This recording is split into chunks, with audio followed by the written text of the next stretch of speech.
Well,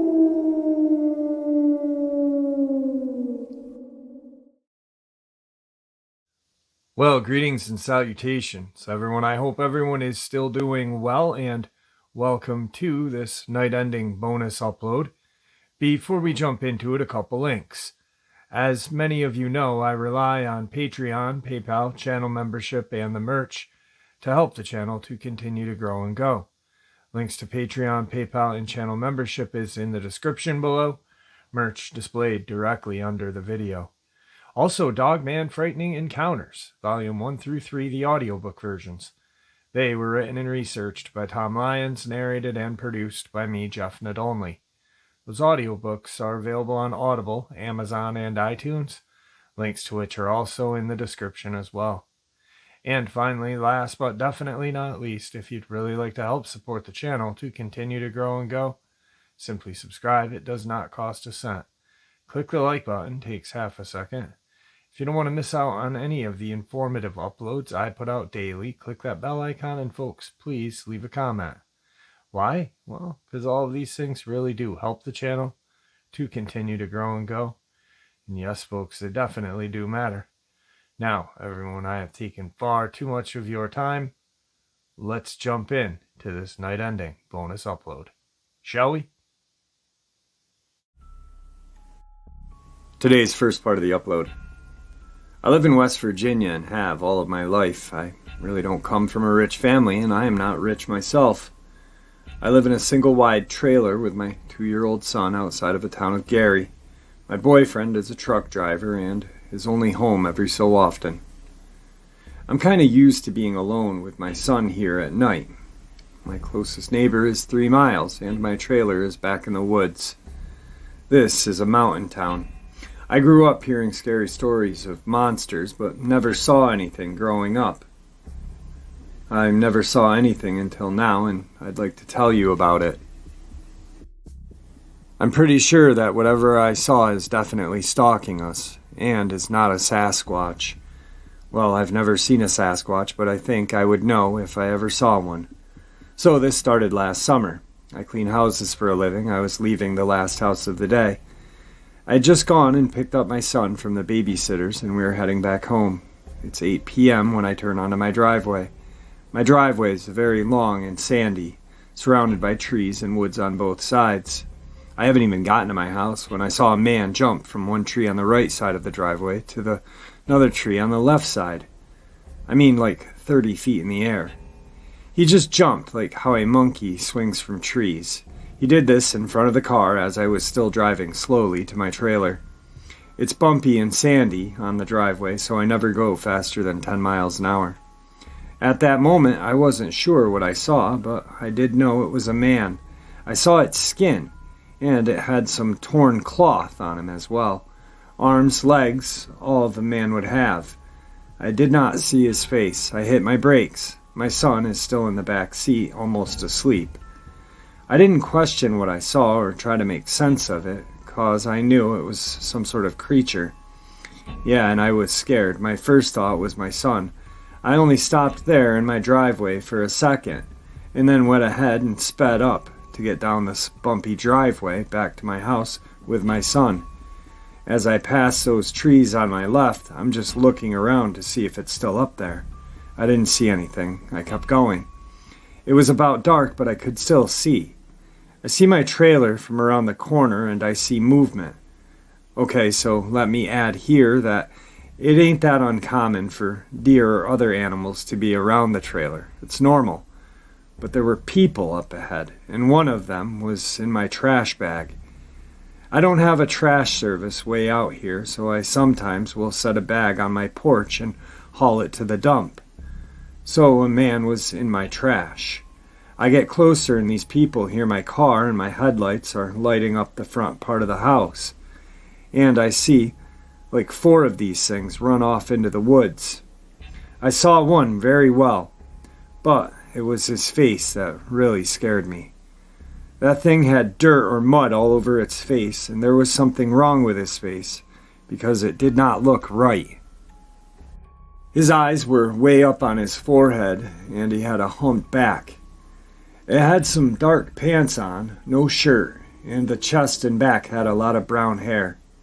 His nipples were huge and dark. I could see through his hair. He was barefoot.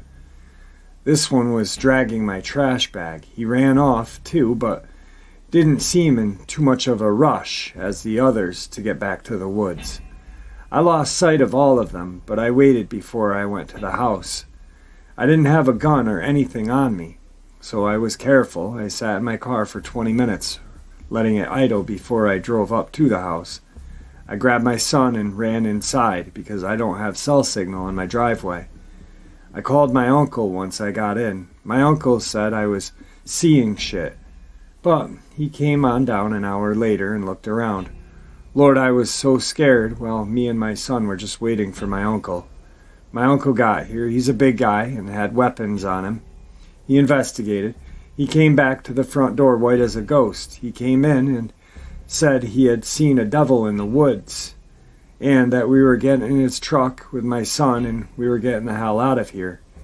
We never called the police or anything. What are we going to tell the police? This was last summer. The winter came and nothing. Then, just this past March, when my boyfriend was home, we heard scratching at 11 at night on the side of the trailer. A metal sound.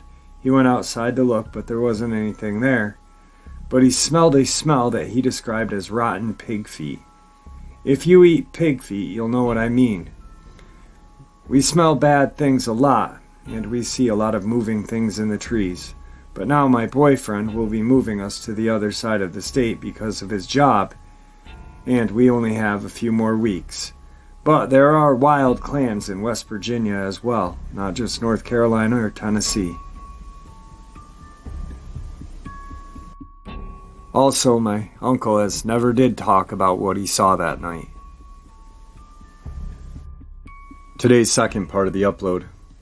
Some strange experiences. My family and I have property in Kisatchie National Forest, central Louisiana. I want to start out by giving a little background info about my family members, and then my wife and I. My family members are all either in the medical field or the IT field, my grandparents included. They are credible people, and they are usually pretty skeptical to a certain point. My wife is working on her bachelor's degree in radiology, and I'm working on my master's degree in data analytics. My wife and I both attend online programs for school due to COVID and the fact that we have a 1.5-year-old. So, our property consists of 55 acres of dense forest and a small house. My family has owned the property for little under a decade and no one lives out there. My family bought it for the occasional getaway and for emergencies. My grandparents and both my uncles would always tell us stories about hearing strange sounds at night, something beating on the tree trunks with sticks, and they would apparently hear something knock up against the house from time to time. They would always hear whistles at night, and they would find broken tree limbs set up in weird ways, almost like a kind of fence or barricade toward the back of the property. My grandpa, trying not to sound crazy, said he thought it was essentially the North American primate that hadn't been officially acknowledged by the scientific community. And my wife and I never had been believers in Bigfoot ever. I'm a believer in extraterrestrial, I guess, because the universe is so big, but I would have never considered Sasquatch's existence as a possibility, or any other large undiscovered mammal in North America for that matter. So in April of this year, my wife and I decided to stay out there for a couple of months and get away from the distractions, being in our early 20s, living in the city. So literally, on our first night there, we're moving all our stuff into the house. We started to experience all the same stuff my family described. Weird noises, nicks, whistles. Always felt like we were being watched. We would have fires right by the tree line at night. Have a few drinks and we'd hear something that sounded like 2 legs and was big just inside the tree line where you couldn't see. And it would just sit there, not walk away, but it would just walk back and forth inside the tree line and watch us. Whatever it was probably curious because there hadn't been any human activity whatsoever on the property for over a year until my wife and I came along. The same weird stuff would Happened over and over for about a month and a half, mainly just hearing weird noises as soon as the sun went down, all the way until the sun came up every night, it seemed like. Then my wife and I actually saw something one night. So it's like 10 p.m. and we are outside in front of the house. And behind the house is where the forest is. I'm on the phone with the internet people because our internet was down. And me and my wife heard something that sounded like a coyote howl coming from the small field that separates our house and the forest. It's less than 100 yards away from my house lights. Didn't reach that far. Therefore, we couldn't see what it was. Almost at the same time we heard the second sound. This sound was more high-pitched, like a chuckle almost, but coming from the same direction, so we thought whatever it was more than one of them. Anyway, about 5 minutes passed, and we didn't think anything of it, that it was just coyotes or something. Well, to the left, my house is about 30 to 40 yards, is the neighbor's stable, where their livestock hang out. 2 or 3 horses, goats, cows, some chickens, 2 guard dogs. I also think this is important to note that my neighbor had just bought all of these animals, except for the dog and horses, within 2 weeks prior to this event. So the livestock is a new addition to my neighbor's property. Anyway, I noticed the mama cow was getting pissed at something, and she was always looking at something in the dark that my wife and I could not see. The mama cow actually stepped on one of her calves by accident, trying to get between them. Whatever it was had spooked her. A few seconds later, she charges at whatever it was. And me and my wife were finally able to make out an animal in the darkness. At first, it was on all fours. And when the cow charged it, it stood up on 2 legs and ran away. It was dark brown or black, around 7 feet tall. One weird thing is, when it ran away, it made no sound whatsoever. This all happened with 30 to 40 yards away from where we were standing. Another weird thing is that my neighbor's dogs roam freely at all times, and they would just bark at everything. But for some reason, when this happened, those dogs were nowhere to be found, almost like they didn't want to be a part of whatever they saw. So, what I heard sounded like coyotes, and what I saw looked like a bear, I guess you could say. The only thing is, bears don't make those kind of sounds. They also don't run from a threat on their hind legs, so I don't know what it was. I also thought it's pretty unlikely that Bigfoot exists, but there is something out there. All I know is that it was not an animal known for living in Kasichi National Forest. I was born and raised in Houston, but I spent a lot of time hunting and lived in Colorado for a year and hiked the mountains every weekend almost. So I'd say I'm pretty hip to being outdoors and identifying common animals by sight and sound. After me and my wife finally saw whatever had been making all the weird noises every night, my wife was so freaked that we packed our stuff and moved back to Houston a few days later. Literally. I tried to argue against it because I enjoyed being out there despite the unusual stuff happening. But she couldn't handle being out there any longer, and when night came around, she was always super anxious. If you ever go out into the wilderness, no matter what the situation is, and no matter who you are with, always be prepared. Well, because this gentleman is such a skeptic, and obviously he's talking about Sasquatch like it doesn't exist, I'm pretty sure he does not know what Dogman is, or probably, judging from his writing, I don't think that he's heard of Rougarou either, which, as we all know, the Rougarou, Dogman, are right at home in the woods and swamp of Louisiana. My friend, you saw Dogman, and your wife probably saved you and your kid's life. Anyway, wow. Today's third encounter. I live in Georgia in a rural town not far from a major city. There's a set of woods that's behind the house. It divides 2 neighborhoods. It's about a mile wide, if that. Strange occurrences have always surrounded these woods. Small things like random trash, tarps, etc. I should mention, There's more swampy marsh than woods, so it makes camping out there impossible. One night I was taking my dog out. He stays in the back half of the house, due to him not liking other dogs. I took him out the side door and walked around the house to the fence. For some reason, when we left the house, he was absolutely terrified. He didn't want to go out. Very unusual for a dog who's quick to snatch someone's soul if prompted. Not thinking about it, we pushed onward. After he tinkled, we walked back. This is when I noticed it, or rather heard it, crunching of the leaves. At first, I thought it was just one of our dozen cats on the property until I realized it was matching my steps. If I walked, you could hear it walking. If I stopped, it stopped. There's a small clearing between the woods where one of the sheds are. That's when I saw it. My dog was the first to see something, and then I saw something. I don't know, a creature? It was taller than the shed, so maybe a good 8 feet, and it darted across the clearing at a crazy fast speed. My dog, who, again, is not scared of anything, bolts so fast I dropped his leash, and he ran to the door whining. I was quickly behind him. Once we were inside, I quickly bolted the door and ran to tell my girlfriend what had just happened. She immediately wanted to go investigate, saying it's probably a woodland creature. Armed with 2 flashlights, we went out the front door. As we walked toward the wood line, we could hear something moving around. It sounded maybe 200 yards away. As we scanned with our flashlight, we saw nothing but kept hearing it. Then we heard it getting closer and closer until it was maybe 20 feet away. Still nothing, no eyes, not even an animal call, just a rustling.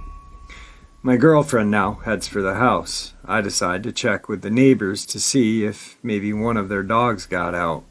When I arrived at my neighbor's house, we'll call him Dave, explained all his dogs were accounted for. Curious, he came to investigate as well.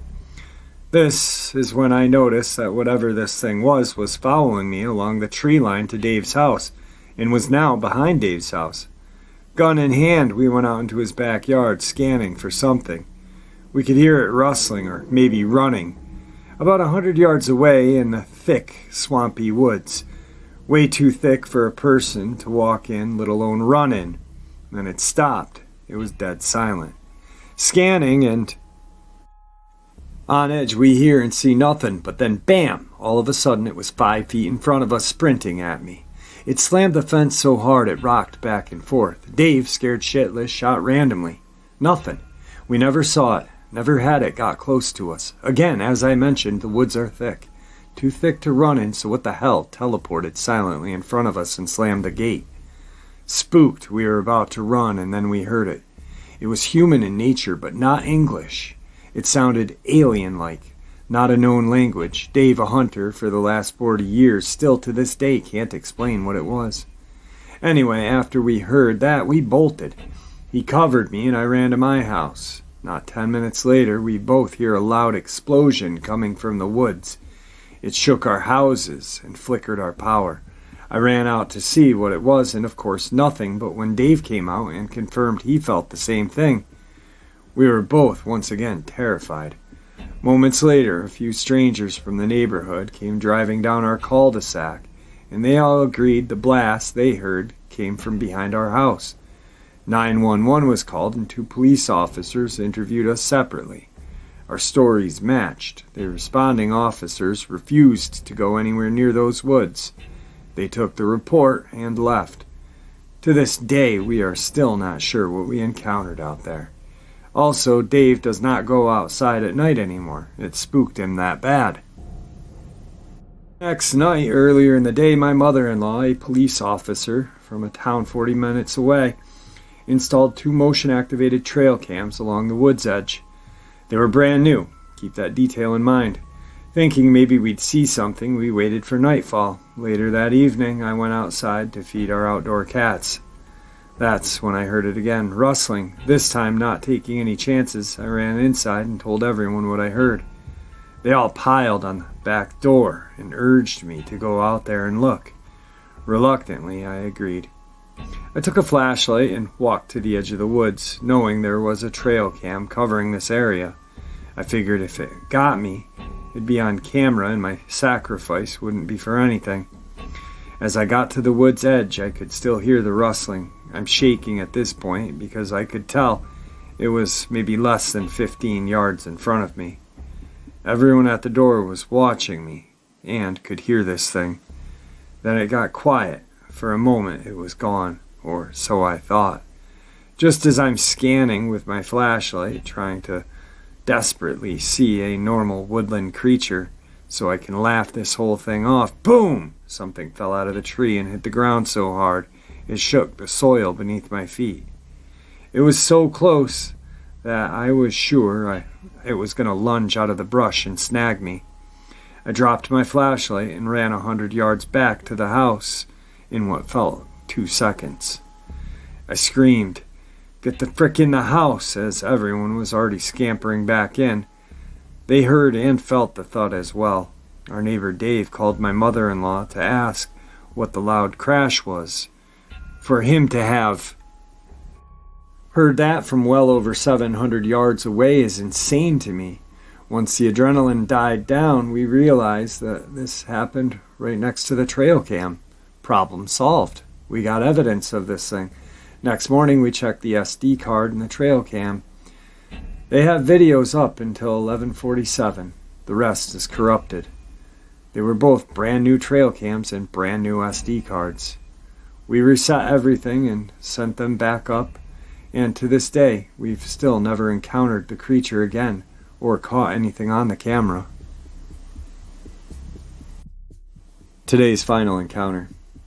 I went on a little hiking trip with my dad to Shasta, California, a small town in Northern California near the Oregon border. Shasta is home to a potentially active volcano named, of course, Mount Shasta. There are many trails on Mount Shasta, so my father and I were excited to do some hiking. We drove up the side of the mountain to the parking lot in which one of the trails begins. I believe it's called the Old Ski Bowl Trail. The landscape was very barren incline, filled with rocks, boulders, dirt, and a few trees. About an hour into the trail, we came across a very odd assembly of these 3 large boulders. They were arranged in a circle. We thought this was strange, but we continued on. If you look up pictures of the trail, you will see much smaller rocks arranged in patterns and circles. My father and I only encountered 3 people. At least, that's what they appeared to be at first.